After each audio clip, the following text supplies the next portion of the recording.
if something comes up and it's not in line with our culture and values, then we don't do it. And so that becomes, it is in everything. I just can't talk about it enough. It's the air we breathe. It's everything. But in my mind, it has to be at that level, or else it just turns in, like a lot of companies, just another piece of paper on the wall or another something in the handbook or something. But it's a living, breathing thing that we need to take care of, tend to, as being our most important thing. Welcome back to The Thermostat with Jason Barger. If you're currently on a commute, a walk, or just a micro break in your day, glad you're making time to step back, to think, and to reflect on the next steps on your journey. I've never been more convinced. The best leaders and team cultures in the world are the ones that make time to step back and calibrate their thermostat. I hope today's conversation leaves you feeling grounded and inspired. Now let's dive into today's topic to engage our minds and hearts in order to authentically lead and create compelling cultures wherever we are in the world. Hey everybody, it's Jason, and I'm excited to share this great interview with Cameron Mitchell with you today. This is a pre-recorded interview that I did at a past Thermostat Cultures Live event, and it also was recorded pre-COVID. And the reason why that's important is because as COVID has hit and began to certainly impact the restaurant industry all over the place, Cameron Mitchell has been a national voice on all kinds of national publications and newscasts talking about the impact that this is going to have on the restaurant industry. Also, I wanted the messages that are in this, that you're going to hear in this interview, are a reminder to us all over these next few weeks, and whenever you're listening to this, I know it is for me, a reminder to go out and support local restaurants and places that you love in your community to help these businesses in the midst of these growing COVID challenges. But it's also, as you'll listen to the messages of what made Cameron Mitchell restaurants successful over the past, them growing across the country with so much success, is because they had a vision and a commitment to keeping their people first and to serving the people around them. As you may or may not know, Cameron Mitchell Restaurants has 36 different restaurants with 15 different concepts and locations across 12 states. In addition to that, the Rusty Bucket Restaurant and Tavern, which is a sister company of Cameron Mitchell Restaurants, currently operates 23 locations in Ohio, Michigan, Indiana, Florida, North Carolina, and Colorado. The mantra of Cameron Mitchell, and you'll hear him speak about this, and the success that's at the heart of all their success has been people first. And that culture and philosophy is deeply embedded in every level of the Cameron Mitchell Restaurants. They everywhere and throughout all their people, they aim to radiate genuine hospitality that their guests, their vendors, and the community at large can feel and appreciate. So they've had huge past success. Cameron Mitchell's book, Yes is the Answer, What is the Question, was a big hit. And again, I just wanted to share this interview with you again. Even though it was pre-COVID, it's a reminder to us all, no matter what times we're in, serving people and caring for people, putting people first, will help us get through challenges and come out even better because of it.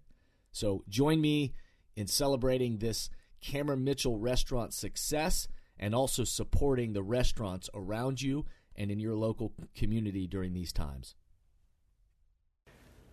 We are so lucky to now be bringing up the next voice that's going to join our storytelling that we've had for today to anchor a lot of these things that we're talking about in terms of teams and organizations. How do you then shape that culture, and how do you do it throughout teams and throughout different locations?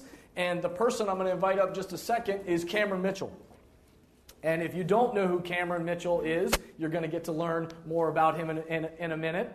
But from a self-titled troubled teen, I think is what he referred to himself as, to now been recognized and won awards as being an amazing restaurant owner, restaurateur, I think is that the term.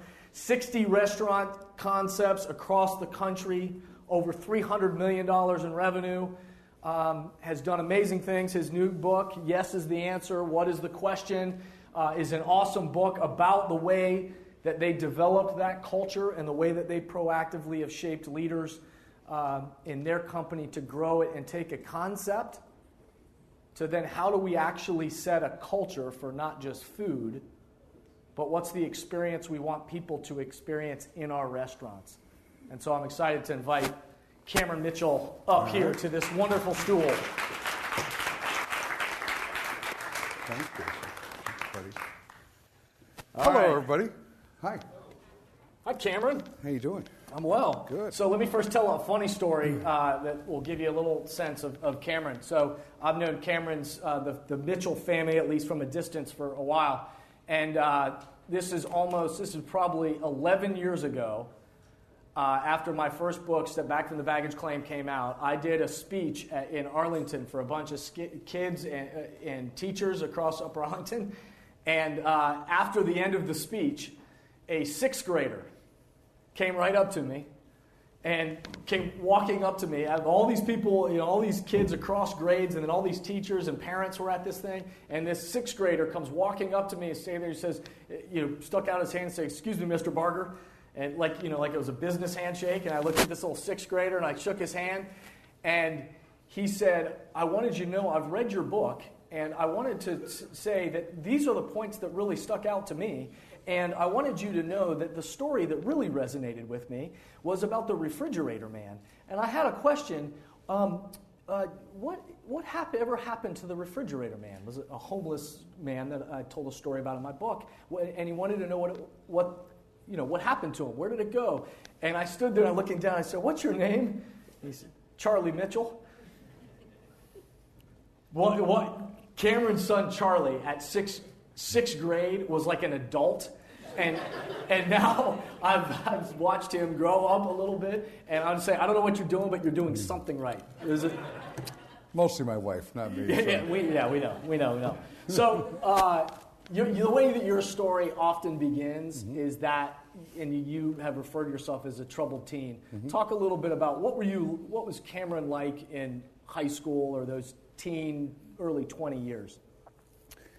Well, I started smoking first day of seventh grade bus stop, and eighth grader came up to me, big guy, and said, "Do you smoke?" I said, "Yeah, sure." And so that was the beginning of kind of my downfall. I was a broken home and so forth, and I like to tell the story that eighth grader today is a U.S. congressman in Newport, California, so he turned out okay too. But anyways, and I got into drugs and so forth, and my mom and dad were divorced, and I stopped seeing my dad, and kind of he disappeared, and so by the time I got into 10th grade, I was, fully into, and I was selling drugs, and I was doing all sorts of things, and I thought my mom was going to have me declared incorrigible, so she said that we're going to have an appointment today with Franklin County Children's Services, and this was in March of my sophomore year, and so she left for work, and I left the house and took my stuff, and came back home, lived in a one-bedroom apartment, came back home the night before my junior year was to start, and I started my junior year, and I got cleaned up. I was fine at that point in time, and but I was still not into school. I always say I had the can do, I didn't have the will do. So, and I didn't have any money. I had to work in the school cafeteria. My mom was an administrative assistant, couldn't afford to give me even lunch money, and so I had to work in the cafeteria to get lunch. And I just needed money, and so I started washing dishes. I got a job at a local steakhouse called Cork and Cleaver back then. It's now Hyde Park on Henderson Road, and $2.65 an hour washing dishes. And I started then bussing tables and prepping and so forth my junior and senior year of high school. I finished high school. I got also elected class president, senior class president, and I got two superlatives. One was most absent, and the other one was most likely to succeed. And so I guess my classmates knew something, but I had a 1.05 GPA, I got 1 C, and that was in public speaking, and I could not graduate on time, didn't graduate on time. My sophomore English class, I dropped out of my sophomore year, took up my junior year, and then failed it, and then took up my senior year and failed it. And not because I got a 93 on my exam, I just was never there. My teacher wanted to make an example, and so, he wouldn't. I had a 69.3. He wouldn't give me the 70 to pass, and so I couldn't give the commencement address. So I had to go to summer school, and I finally got out of high school. I say 81 and a half is when I graduated, but summer school, and started working in restaurants, and the rest is history. I fell in love with the business and set my goals, and here we are. But there was a pivot point in that story where all of a sudden, from the troubled teen to the moment where all of a sudden something clicked, and you said, "I don't want to go that direction." And some of the language we've been talking about this morning is all of a sudden setting a different temperature and saying, and I know goals have always been a really important thing to you personally. You all of a sudden had a pivot point where you shifted and said, all right, well, what are the new goals that I'm setting for myself? Tell us about that moment where all of a sudden your personal thermostat started to shift. Yeah, it was a Friday afternoon. I was 18 or just turned 19, so I've been out of high school a year. I was working for beer money, living with mom, going nowhere. I had zero goals. I knew I was going to go to college, but I didn't go right out to college because I didn't know what I wanted to do. So I was just kind of biding my time, waiting for something to happen. And so I got suspended from work for 3 days for being late, so run a little carryover from high school. And I was during my probationary period. I had a 30-day probationary period as a shift change. I was a Friday afternoon at Max and Irma's up on Kenny Road, which is no longer there, but back in those days, in 1981, 82, it was packed to the gills. We'd do 1,000 people on a Friday or Saturday. So I was working a double shift on a Friday, and AM cook and PM host, and I had to go home and change, and so it was shift change. 4 o'clock in the afternoon, it was pandemonium in the kitchen. The restaurant was half full already. The bar was packed with happy hour. AM shifts trying to leave, PM shifts trying to come on, and employees are trying to get food and so forth. And it was pandemonium. Time froze. I had an epiphany. I looked across the kitchen and I said, I love this business. I love this action. I said, this is what I'm going to do the rest of my life. And so I went home after my double shift that night and wrote out my goals and woke my mom up at 1 in the morning so I know what I want to do the rest of my life, and showed her my goals and a series of steps. I was going to go to the Culinary Institute of America and was going to become executive chef by 23, GM, regional. Very specific goals, timelines. Right? 30 years old, director of operations, and by 35, president of a restaurant company. Didn't think anything about my own at that point in time. And, so on Friday, I was the laziest guy in the kitchen, working for beer money, working for the man, if you will, and lousy attitude. On Saturday, I was the hardest working guy in the kitchen, the best attitude, working for myself and my future. So, I've had goals along the way, but nothing like that. And so I've been writing my goals my entire life. I operate very old school. A legal pad is how I operate. And I have on my credenza on my desk right there, legal pad, titled Fourth Quarter Goals. I'm in the fourth quarter of my career, 39 years in the restaurant business, 3 13-year quarters. If I get another quarter, it'd be great. Maybe some overtime, fabulous. And but so I've got my goals set for the next quarter of my last chapter of my career, and so they've been with me. I've been goal setting all my life, and I preach it to anybody I can.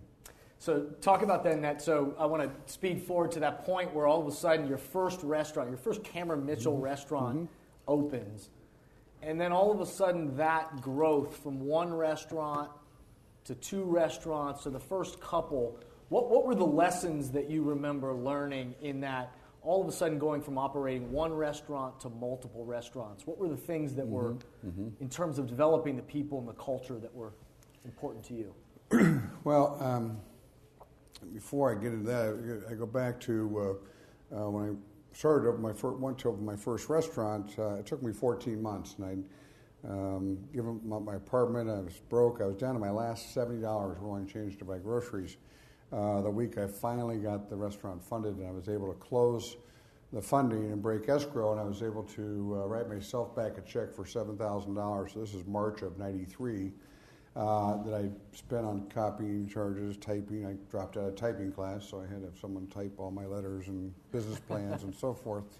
And then I finally opened October 5th of 1993, and I was able to take a salary and live off from there. So that first restaurant was very challenging to get open, and we were off and running on the second. We opened the second restaurant 11 months later, and the third a year after that, and the fourth a year after that, and so started hitting some milestones. Then we started thinking we could be bigger, and so we set a goal to have 10 restaurants by the turn of the century in 2000. And then when that came, we started thinking about going out of town. I never even thought about opening restaurants out of town. And today we've opened to date 90 restaurants. We have 60 currently. We sold 22 in 2008, and we've closed about 8 or 9 along the way. So yeah, so it's and we'll talk about it in just a second about our company culture and values, and that has been the pivotal strength in getting us going. But as far as, what was challenging about 1, 2, 3, or 4, the single biggest challenge is I was by myself. We have 5,000, we call them associates, employees today, and now I don't do anything myself. But back then I did everything. I wore every single hat, and it was extremely challenging. And so that shift from being the person that wore all the hats and did everything to then the empowering a team and starting to figure out what role you needed to now play as the growth happened. Yeah. And there was a question earlier about then the dividing of those strengths and finding people that could run with portions of the business. Is that Yeah, accurate? absolutely. I mean, in the beginning, I was 95% managing and 5% leading, and today I'm 95, 98% leading and 2% managing maybe, and I really don't manage anything anymore. It's all leadership from here on in. But so yeah, I've had to morph myself along the way, and but I operate on a premise of trust, and I trust everybody until they prove me otherwise, and I believe everybody will do a great job until you prove me otherwise. And so I just started giving people rope, and the more I gave them, the more they wanted. And so Dave Miller, our President Chief Operating Officer, was a general manager for us, and been with me 23 years, and he just kept wanting more and more. And there's several other stories like that within the company. If you walk around our home office, a majority of people have been there 10, 15, 20, 25 years, and along the way with us. We have, we like to say nobody leaves. You can, it's the old Hotel California. You can check in, but you can't check out. So, so anyways, but yeah.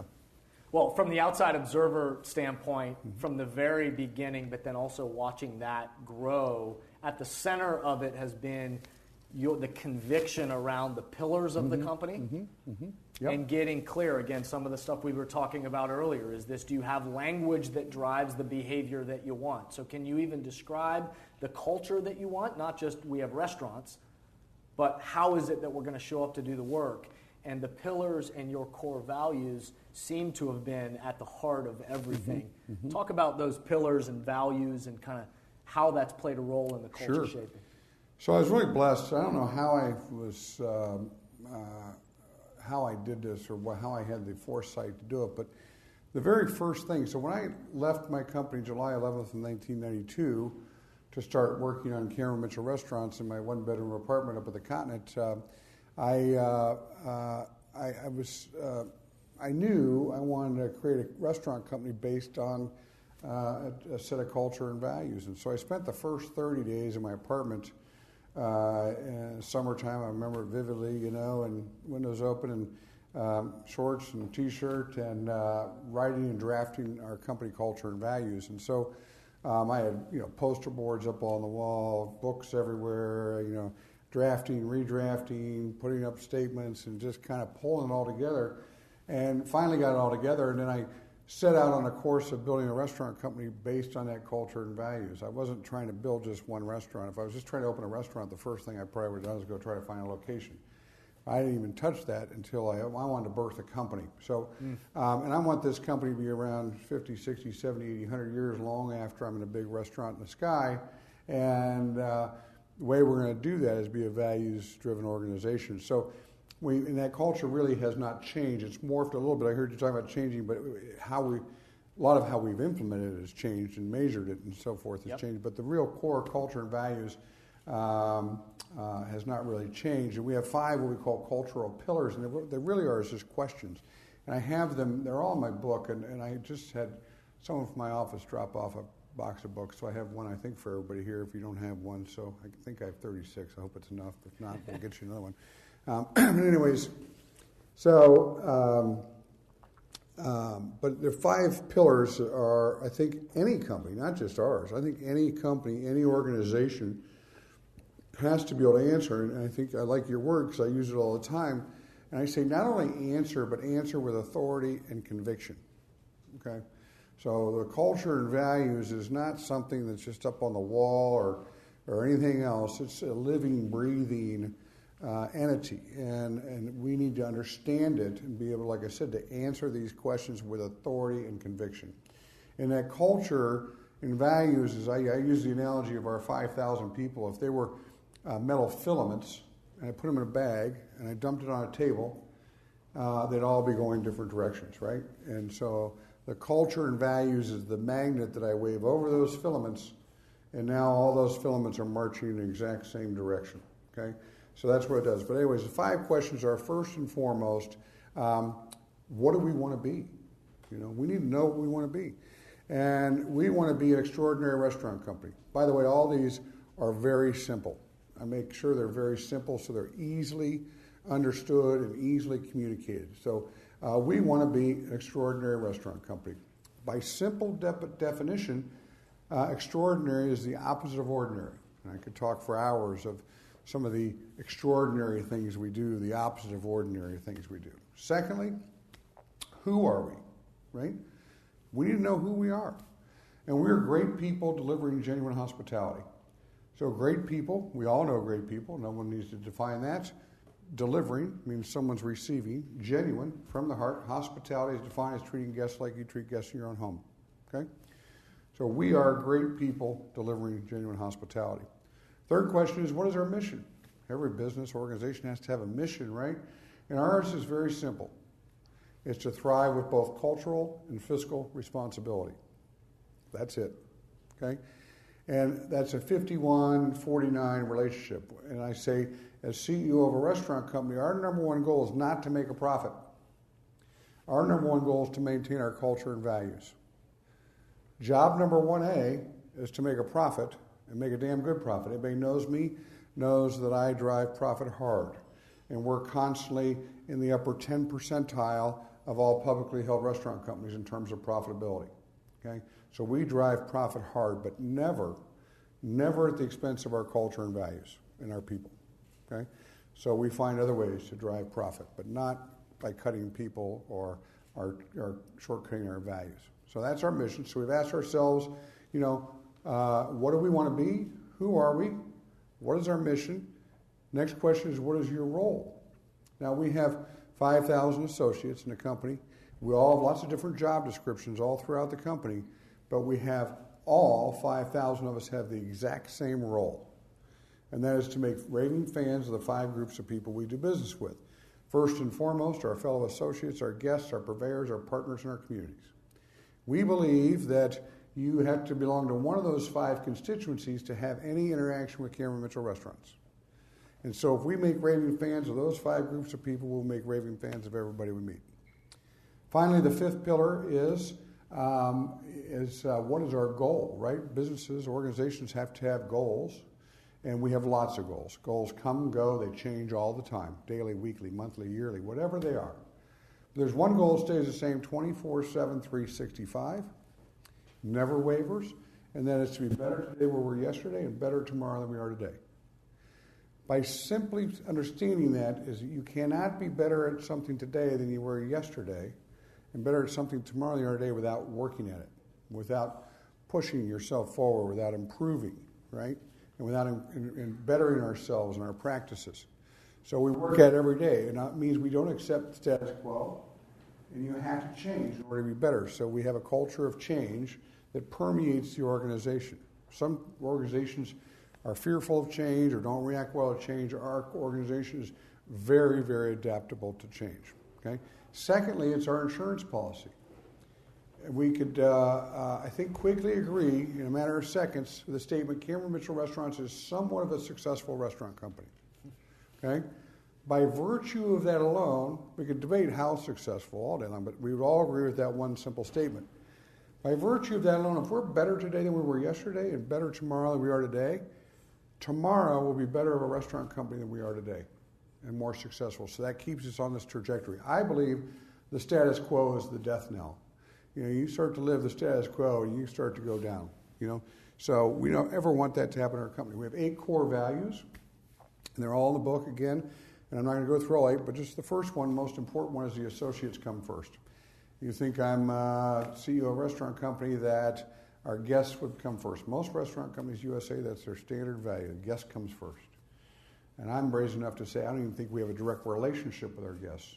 Our guests come once a day, once a week, once a month, once a year, sometimes once and never, God forbid, but it happens. And we don't have a direct relationship. We have a direct relationship with our people. We see our people every day.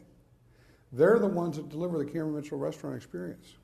So they're our most important thing. They're number one. I always say our restaurant company is built by its people for its people. And we're not building for the banks, we're not building for the partners, not the stock market, nothing. We are building that restaurant company for ourselves. And in return for that, we deliver a good profit and a good return for our investors and everything else. But that's not our motivation. Our motivation is our people. Take care of our people. Our people come first. And then there's a final piece after the 8 core values happens to be the title of my book, is yes is the answer, what's the question? Now, that does not mean you can sexually harass your workmate. Doesn't mean the answer is no. Write that down, yeah. Somebody. Yeah, the answer is no, right? Yeah, that answer is no. Can you bring a gun to work? No. Can you smoke in the dining room? No. Hard no, hard no, hard no. What it does mean, though, is a culture of if we can do it, we will. And you've all been to restaurants where, you can't sit at this table, you can't change your reservation, you can't get that without mushrooms, you can't, no, no, no. And we have a culture and organization of yes is the answer. Yes, we can. If we can do it, we will. And I've got hundreds of stories out there. The one I talk about in my book is my favorite. I've got several I talk about in there, but my favorite one is a guy calls on a Sunday night, calls up Molly Woos and says, my son's fighting leukemia, is in the hospital here, and actually feels pretty good today, and he's hungry, and he asked him what he wanted. He wanted an orange chicken. And I wanted to see if you could do me a huge favor and bring down an order of orange chicken to the hospital and up to our room. I can't leave. And we said, sure, we'd happy to do that. And would you like anything else? And so we got some stuff. We get down, and the chef drives down to the hospital and goes up to the room and gives the gentleman his food. He says, well, how much do I owe you? I'm happy to. He said, no problem. It's on us. We wish you and your son and your family well. What the guy didn't know is, he's not from Columbus, what he didn't know is Molly Woos was 30 minutes away up at Polaris, number one, and he's downtown. And the other thing he didn't know is we don't have orange chicken on the menu. So, but that's just an example, and we've got thousands of them that we do, is yes is the answer, what's the question? So do you see like the clarity as he's talking, the clarity point? The language I use is where we look is where we go. And so if we don't have that kind of clarity, then anything can happen. Mm-hmm. And so where we look is where we go, or he or she who aims at nothing hits it every time. So we got to know what is it we're aiming at, where is it that we're going to actually show up every day and look at. And then the other thing, as you're talking, the other thing I think about is we started the morning, I was talking about the fact that the world we live in today, we have choices everywhere. We walk out our door every morning, and where I want to get my coffee, I got a choice. Where I'm going to fill up my car with gas, where I'm going to get my groceries, what social media platform I'm going to look at. We have how many craft beers do I have to choose from? We've got choices everywhere. Mm-hmm. Mm-hmm. And so our culture is our competitive advantage. Mm-hmm. And so the question that is ringing through my head, and I'm asking this to you, is there's a new restaurant opening every week somewhere. Mm-hmm. All over the place. All over the place. It's like the sun coming up every day. Happens. It's going to happen. So I know my answer. So how does a restaurant stay and continue to grow and thrive the way that yours are when there's a new restaurant, new shiny object opening every day? Well, I've been asked this question thousands of times, and that is, where do you get such great people, and how do you train so well your people so well? And people think we have some sort of magic, and that's how we stay above the competition. I don't ever worry about our competition.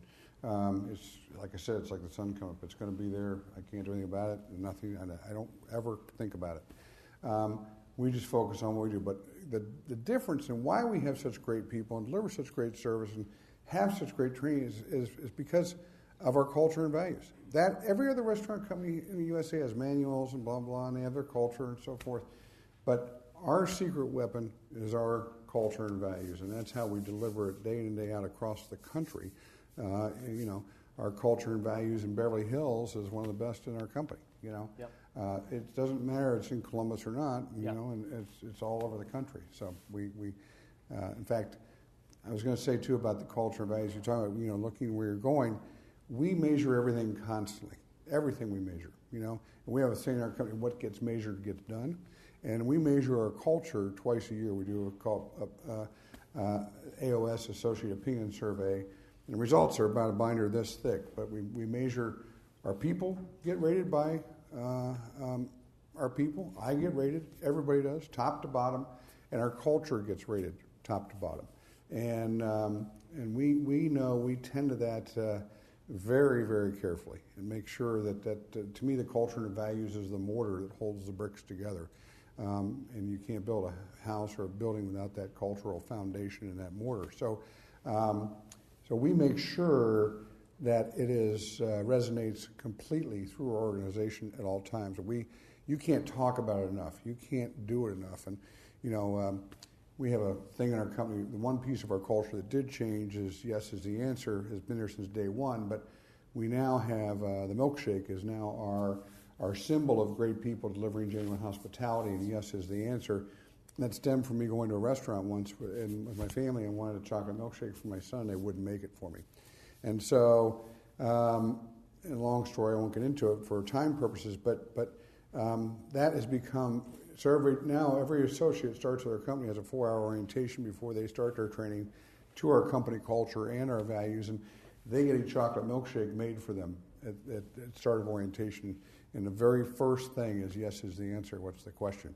And so today, we start every meeting in our organization with milkshake toast.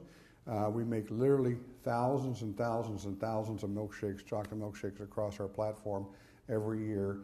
And I always joke, I hate to see our milkshake bill, but and we have milkshake awards, pins. I mean, it's everywhere. But that yes is the answer. What's the question? Is permeated completely through our organization. And if you want your culture to permeate your organization, not only do you have to live it. I say, well, we don't walk the walk and talk the talk. We actually run the walk. And so, but you have to live it and practice it every day and preach it. And I always say the culture is like the law. It has to get challenged. It has to be understood. It has to be taught. Some people break the law, it's like I said, it's a living, breathing thing. But we make sure, and I remember in your book, you have the outside people coming into your organization, and we don't let them define our culture. We define our culture to them. And that's the pivotal difference. And you cannot survive in our company if you don't believe. We call it drink the Kool-Aid. If you don't live it, breathe it, you can't survive. Well, and I love what you're doing with the milkshake, and the language that I would use is you're anchoring those values. And so, again, an example that I used earlier of saying the company that you walk in and you say, what are your values? And they say, up on the big wall, it says integrity, right? That if that's, and then they often can't define what integrity is or what it looks like in action and behavior. But as you get clear around, well, what is that language that's going to drive the behavior that we want? And then what you're doing, and you even used the term breathe a couple of minutes ago, which I love this idea of A culture is one that we have to breathe oxygen into. And so from the flame, if we can spark together a flame of, hey, this is an interesting idea or compelling culture, the best cultures are the ones that they're showing up every day and they're breathing oxygen into it every single day, because it's not a poster on the wall. It's got to be our posters in our people. And what I hear you saying with the milkshake thing of starting every meeting with a cheers or giving out the award, or how you onboard, how you train, how you develop, that is anchoring those values and breathing oxygen into it every single time you do it, so that it's not just a poster on the wall. And it gets tested a lot. And, there is cultural lore in an organization. Yeah. There's, I remember one distinctively when this is early in our career, but, the very first restaurant. I just opened our second restaurant, and our chef was kind of a jackass the first restaurant, but he was really good. And he called one of our managers, the worst thing you could call a woman, basically. And I find out about it. I called him up. I said, did you say it? He goes, yes, I did. I said, I'm coming over to see you in a minute. And I drove over there, and he was out of the building, gone from the company within 5 minutes from the time I walked into the building. And, if we didn't have that culture, I might say, you got to go apologize to that gal. And part of our culture is we treat people with eloquent language. We speak to people with eloquent language. And I said, so if I wasn't living that culture, breathing that culture, we may not have fired him if I didn't have it. If that wasn't the compass, if our most important thing was, it's going to affect her, I didn't have a backup plan. Right. I don't have another chef in my pocket, and if I was, how are we going to take care of our guests? If that was really the most important thing to me, I would have tried to work it out and have him apologize and so forth. But the culture and values has to be non-negotiable, and it was non-negotiable with me. And so he was out of the building. And I can go on and on, other stories, Guests coming in, I walked in one night and guests were, these big football guys, ex-football players, were really abusing our server. A young lady, they were taking care of them, and they were, grabbing her, and they're trying to smoke in the dining room and this and that, and being abusive to our people, having to walk in. Now, a typical manager might say, it happens all the time in restaurants, but don't be gone in a few minutes, just put up with it, it's almost over, whatever, hang in there, you're tough, blah, blah. Well, we don't tolerate that. You're not going to come in our restaurants, eat our food, and drink our cocktails and abuse our people. It's just not going to happen, So I approached the guys. I said, guys, I understand we got some problems here, and I think it's time for you to leave, and I need you to pay your bill. And they started yelling at me, abusing me. I said, listen, guys, I already had the manager call the police. I said, here's what's going to happen. You're going to pay your bill and leave right now, or you're going to pay your bill and get arrested. Whichever you want to, and go to jail tonight. Whichever you want to do, but either way, you're paying your bill. And they got really shitty with me. And next thing I know, the cops are in, pay their bill. Next thing I know, out there, cops got one of them up on the hood of the car, cuffing them, sending them to jail. And that when the people see that, and they see you live that culture, and it's non-negotiable, then that's what they'll do. And they'll follow it the same way. And so we have lots of, I call them lore, cultural lore throughout the 25 years of the organization that people anchor to. Yeah. At this stage in your career, I know you continue to set goals, not only for the company, but also I know that you have thoughts about the legacy that you hope to leave and things that are important to you. Say something about where you look is where you go. So where are you looking at this stage in your career?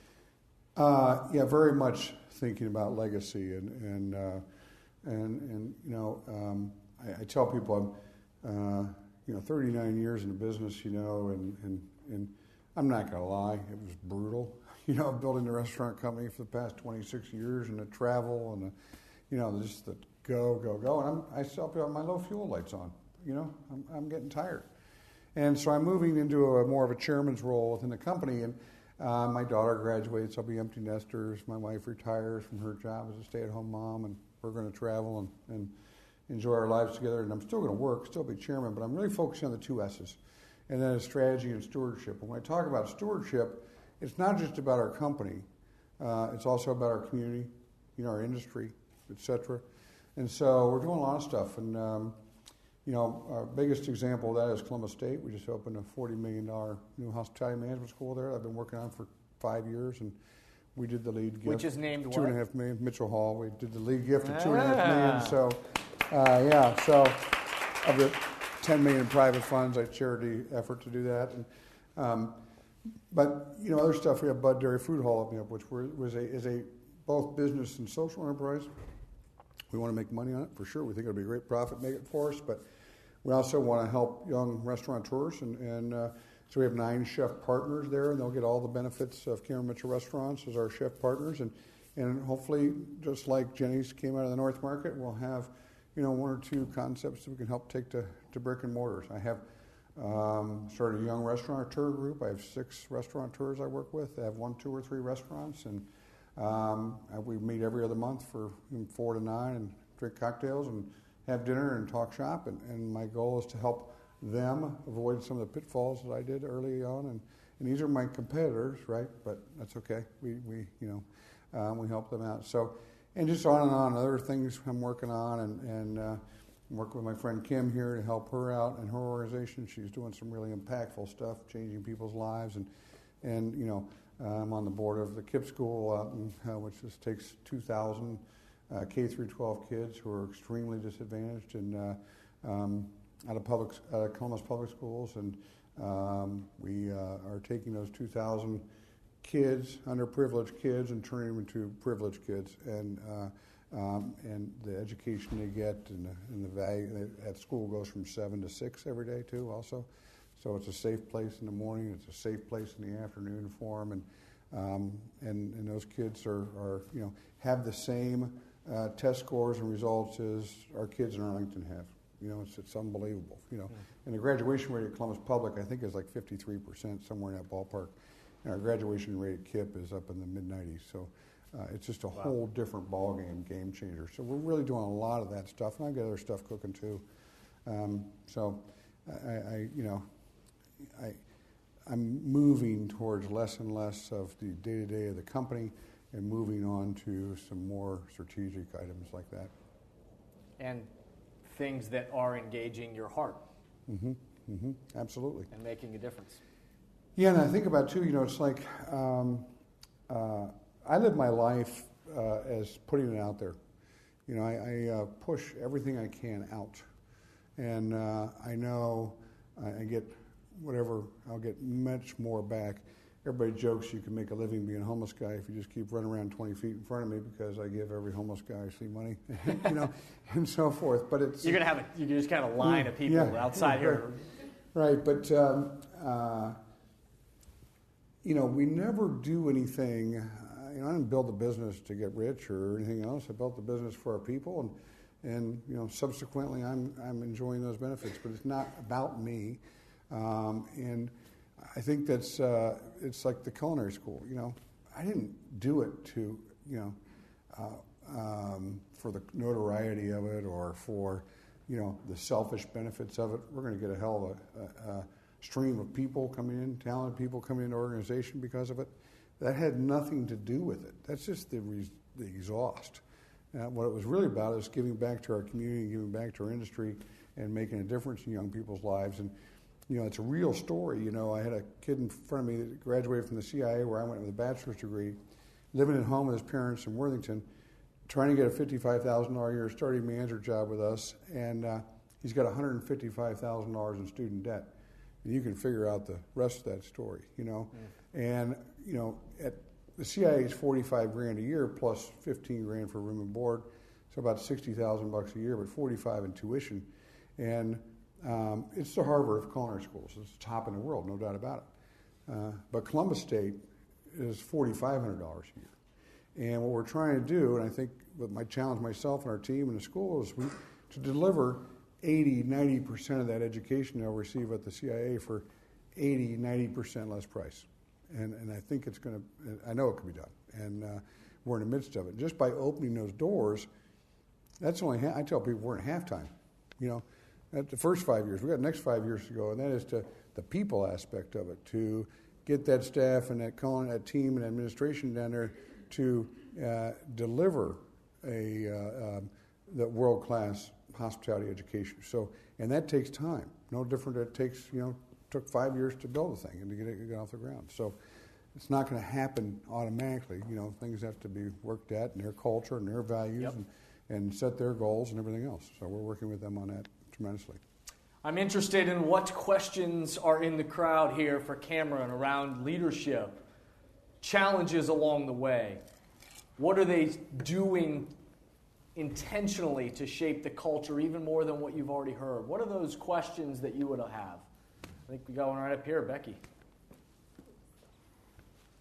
So obviously you're really well known for the culture of always saying yes, and you have this oath to your people coming first. So how have you found that balance of, the answer is yes, but protecting your people as well?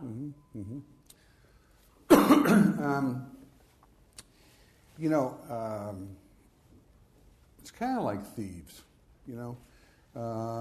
we have thieves in our company, In fact, I had one of our senior leaders, not exec team, but right underneath it, we found it was systemically stealing from us for years, a couple thousand a month.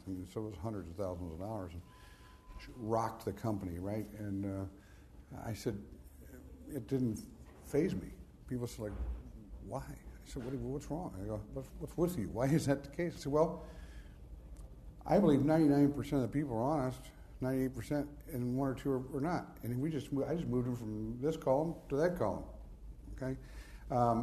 And so when we talk about yes is the answer, what's the question, and protecting our people, we have people that take advantage of that sometimes.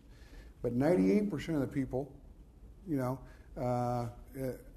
understand it and love it and respect it.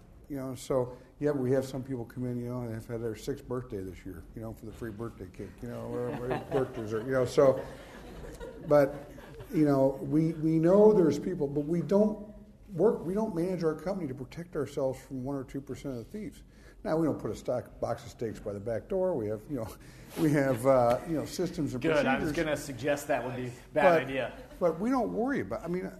Our people turn them in. Thieves we've caught by someone else, telling them, hey, because they don't like it. And the same thing with our culture and values. We every once in a while we get taken advantage of, but generally speaking, not very often. If that answers your question. Yeah. Yeah, Bill. Yeah, in our last discussion, we were walking around outside, we started talking about some of the cultural differences with millennials as they're coming up. And obviously in the restaurant business, you're seeing all different types. What are some of the characteristics you're seeing, and how do we address those changes? Characteristics and cultural differences with millennials, and what is he observing? Correct. Love it. You may not like my answer. Well, first of all, back when I started the company, when it was just me and we had 4 or 5 restaurants or whatever, I knew every manager in the building. I knew every employee, associate. I knew our managers' wants, needs, and desires, et cetera, et cetera. And a lot of those managers are now senior leaders in our company, right? Well, now our young managers today in the company do not have that same opportunity. And so we started a young leadership program about 4 years ago, and we worked these young people through for a year, and they work on a particular project. Our last group came through, and they were tasked with opening Lincoln Social in Del Mar. So they went on the research trips. They did, and they worked with our leadership team and through that. And at the end of the year, I have a holiday party at my house every year with all of our operating partners across the country and all of our home office team. And for guests, I fly in all of our operating partners, and we roll out the red carpet. Again, preaching our culture. If our people aren't coming first, I have ice carvings and food, and our catering team takes it a personal challenge and knock it out. But we invite those young leaders to our home party to celebrate with us and mix and mingle. And a lot of those young leaders have become general managers or executive chefs for us. We have, about a 70% success rate with them, or 80%. And they're all millennials, basically. And I find the misnomer about millennials is they don't want to work hard. And I find that not to be true at all. our young people in our organization work their tails off. We have to tell them not to work so hard. 50, 55-hour work week, folks. Stop.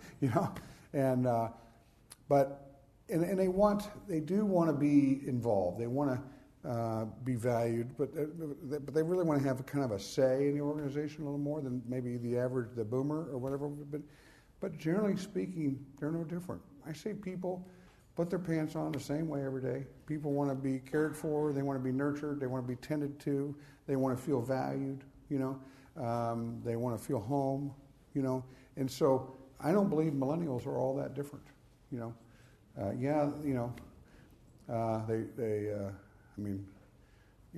Watch my daughter work the phone and my kids work the phone and all that stuff's unbelievable. And they play video games and crap like that. But those are just differences. I play golf. They play video games. Whatever. It's not a big deal. But I think from a people perspective, they're about the same. So I'm going to put her on the spot, but Stephanie Jackson back here, who chimed in and was a participant in this event last year, but is somebody who on my team that I use it with some clients every once in a while to make sure that when we're having that conversation around generational differences, I'm going to let her answer that. But when we talk about this, yes, there are differences, and if you've heard me or if you've read my book, then you understand this idea that we live in a participatory world. And so people are growing up now. Everywhere they go, they participate. And so they come into our organizations, and if the culture is just get in line and do this, that's not the way they operate in the rest of the world. They participate, so they want to know, why are we doing this? They want to be connected to the mission. They want to have a say in it. And so then it becomes strategically, what I heard you saying is identifying who are those emerging leaders and how are we going to develop them to be the leaders that we want for our culture. But I'm going to let Stephanie jump in. And any cultural differences or things that you would share? I would just echo what Cameron said. I think that the onus is on us, from the research I've done and the organizations I've worked with, to look in the mirror and say, if we're going to expect people to show up a certain way, we have to lead people a certain way and expect that they're human. And you do have to look at the psychological components and the world components of what's happened in their lifetime. I take a big look at the technological evolutions that have happened in their lifetime and how that shaped the way that they have expectations for things to be quick. For example, that's a commonly heard thing. I hear people that they're frustrated, organizations are frustrated with how fast they want to advance. And it's like, how can you expect that not to be the case when we're talking about a generation who has same-day delivery from Amazon for anything that they can want, right? So if we look at the psychology behind it, we have to understand that, and then understand they're just human, and they want to be connected to. And if we show up as the leader that sets the expectation and guides where they go astray, then they are 70+% of them are going to perform exactly how we would hope that they would. Yeah. And the thing, connectivity is a great point, but we connect with our people already. Our people have a say in the organization already, all the time. We have a very level organization. It's not a real hierarchy per se. It has the same role in the company, and everybody's it's just so it's already there in place. I talk about the Me Too movement, right? Well, it's been our culture since day one. Now we're moving more. We've hired a cultural diversity expert to come in and coach us. Really on what's the frame? Not bias, the unconscious bias. Unconscious bias, so forth. But we're doing it not under the guise that we're broken. We have, it's really we're doing it under the guise of being better today where we were yesterday and better tomorrow than we are today. So we're doing that and teaching that and learning that together as an organization to improve ourselves to be better. But we don't have, that stuff that caused the Me Too movement is not rampant in our company at all. We value every individual. We treat every individual with respect and dignity. It's part of our culture. So it has been since day one. Love it. How Ken. would people describe you? If you left the room, the senior leadership team, what would they say about you with respect to your leadership? That's a good question. If he were to leave the room, how? Yeah, I love it. How would they describe you? I would say a couple things. One, as a leader of the organization, I'm out there and I get some pot shots here and there, and I'm not a perfect human being and so forth. So I think to a certain extent our people might even be harsher on me and harder on me than anybody else. And, I still do well in my surveys and everything else, but I might have people on our executive team actually grade higher than me on the associate opinion surveys. And that's okay. I'm okay with that, But I would tell you, I overheard our CFO saying something once about me. Someone had asked her, "What's Cameron like?" And I actually just walked by as this was happening, and she said, "He's the toughest boss I've ever worked for, but he's the best boss I've ever worked for." And to me, that sums up. If you could craft your reputation, I think that's the best thing. And I've seen her, it's been me 23 years. I've seen her get married, have 3 babies. I've seen her fight cancer and been with her, at her side all the way, She still to this day comes in, "I got to go early because my kids," like, stop. I've tried to get her to stop that for 23 years, but she still does it. Anyways, that to me is the kind of the best thing. And I would say, they would say I'm intense. They would say I'm the most caring, giving person they know. They can't believe how much I give.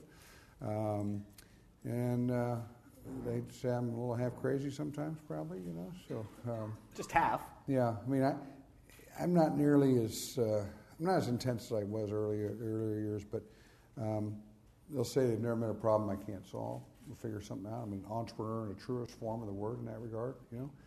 Go around something underneath, punch through till you get through, whatever it takes. Failure to me is not an option. I fear failure all the time. I'm like Chicken Little. Sky's always falling. I fear failure, but I also know on the other hand, it's not an option for me. So those are some of the things I think they would say about me. I don't know. Felicia, you worked here with me years back ago. I don't know. Now, that's been a long time since you've been gone, but. My husband and I both worked for Cameron for a number of years, and 2 things, like, he does always put his associates first, even when they're not working for him any longer. We both left the company, and years later, my husband was in an accident, and Cameron Metro Restaurants fed our family for weeks. So we just, have always fought apart. And the gratitude. So Thank you. Wow. Thank you. Yes. And this is just a comment. Maybe a couple of years ago, I helped organize a community baby shower in Hilltop that has really high infant mortality rates. And it was in a church basement that smelled interesting, and we piecemeal together chairs, and were donated a bunch of recycled decorations, but we had donated Cameron Mitchell food for all of the parents, and that was just the sweetest thing. We're in the basement of this church, trying to give these families some help, and we had the most delicious Cameron Mitchell food that was donated. Thank you. Perfect. I love it. I'm flashing back to who I said was going to be here in spirit with us today, but Howard Behar, the former president of Starbucks, who sat right there last year. And one of his books is called "It's Not About the Coffee." Mm-hmm. And he talks from the very beginning of Starbucks, and Starbucks being everywhere, that it was not about the coffee. Mm-hmm. Everywhere they went, they were in the business. They were in the people business serving coffee, not the coffee business serving people. And what I think your statement of that you want to have great people and give me the statement. Delivering genuine hospitality. Deliver genuine hospitality. Mm-hmm. There's no mention of food. Mm-hmm. Great people and deliver genuine hospitality. There's no mention of food. I say the same thing I say we're in the people business. It just happens to be in the restaurant business. Yeah. But we're in the people business. Cameron, what I want to say to you before we wrap up here, and then I know we're going to keep moving, but what I've always admired from afar is that kind of clarity through which you seem to have, and that entrepreneurial spirit that, like, let's go figure it out, and the yes is the answer, that mantra of there's got to be a way to do this. But even more significant than that is, I think the way that you try to create an experience for people, that again, it's not about food, it's about delivering that kind of extraordinary experience to people. And there's no doubt you've done that well, but what I also think is so interesting is the way that your mind and heart are now looking to that legacy and what's next, and the way that you continue to push that vision and say, how can you continue to support and develop other people and try to solve interesting problems.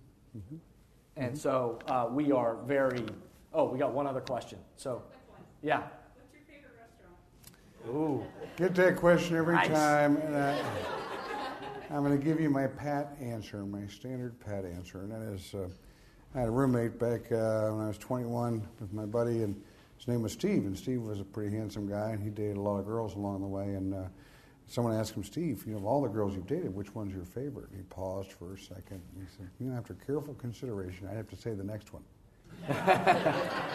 And so that's how I answer that question, is my favorite restaurant is the next one. Right now, currently, it's Del Mar, but I have others. I mean, New York is awesome just because it's New York. Tampa's our busiest restaurant in the group, and it's fabulous. And I love Beverly Hills, sitting on the patio looking out at the Four Seasons where, they film Pretty Woman, and Rodeo Drive, and Barney's, New York, across the street. And it's just cool. So there's just a lot, but there's Cameron's was the original one. I mean, so, just a lot of them, different reasons. But I'm always fired up about the next one. I would say one last closing piece. I was going to say about the culture and values. It is the screen by which we measure everything. I've asked the question thousands of times. What does that have to do with great people delivering genuine hospitality? What does that have to do with being better today than we were yesterday? And it's really how everything we do.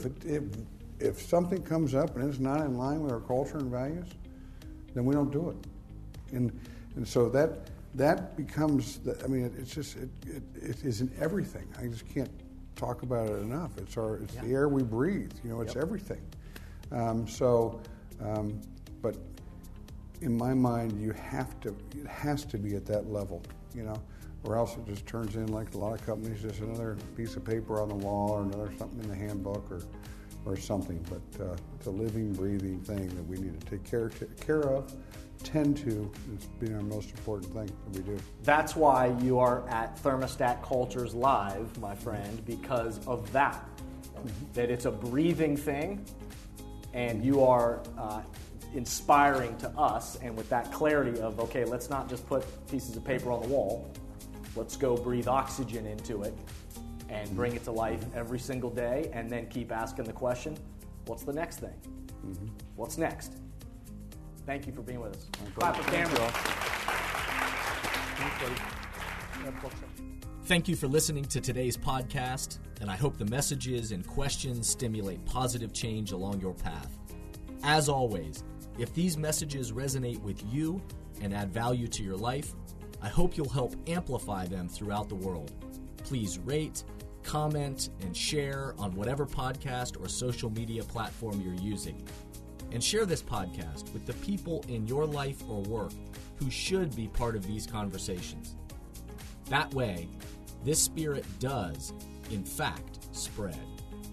If these messages or developing leaders and culture would be helpful to your organization, or you have a question or comment about this podcast, please contact us at jasonvbarger.com. And remember, we all are ambassadors for the culture we want to create in our life and work.